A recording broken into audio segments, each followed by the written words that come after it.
Hey, we got a house referred to the other day that is a real estate agent who had been like, hey, got this house, think you guys might be interested. It could use a little work. And she felt like the CMA value on it was about $310,000. And after looking at it, I agreed. I mean, it needed some work, cleaned up, dated. Nothing crazy. It could have been a rental. But just as far as like trying to get top dollar out of it, the sellers just didn't want to do that.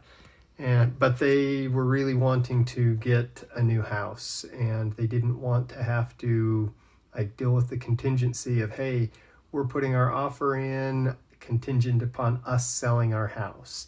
Like, how can we get out of that? And so we put together this plan for them that the house was worth like 310.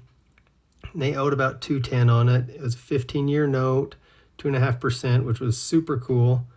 And their payment there was about $1,400. Taxes and insurance was another $188. So their total payment was about $1,588. So we agreed to do a rent to own with the option to purchase within the next year and give them $100,000 down. So they got the difference right there. So their 310 that the house was worth, 210 that they owed, gave them that 110.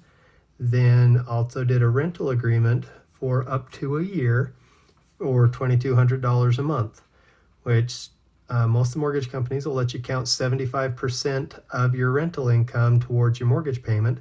75% of 2,200 is more than 1,588, so they didn't have to worry about their mortgage payment being part of being a debt to income ratio issue for them qualifying for their next loan.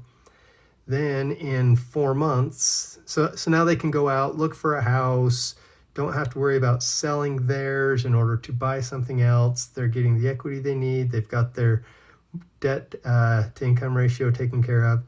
And in about 4 months or 5, 3, whatever they need to get stable in their new situation, we will convert this rent to own. We'll exercise the option and turn it into a seller financing arrangement that the payment terms will mirror the existing mortgage. So when that happens, our payment will go down from $2,200 down to $1,588. So then we'll have 3 years at that rate to go out and refinance the house in 3 years or sell it or whatever the case may be to pay off the remaining balance that we'll owe them, which it'll be 210 minus 3 years worth of payments in this scenario. So anyway, super slick way for them to be able to get out of their house, move on to something else, not have to worry about the seller's contingency or selling my house contingency on their offer that they're making. And so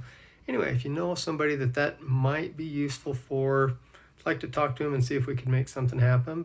It's not a great fit for everybody, but it worked out good for these guys. So thanks so much to Jessica for telling us about them, and have a good one.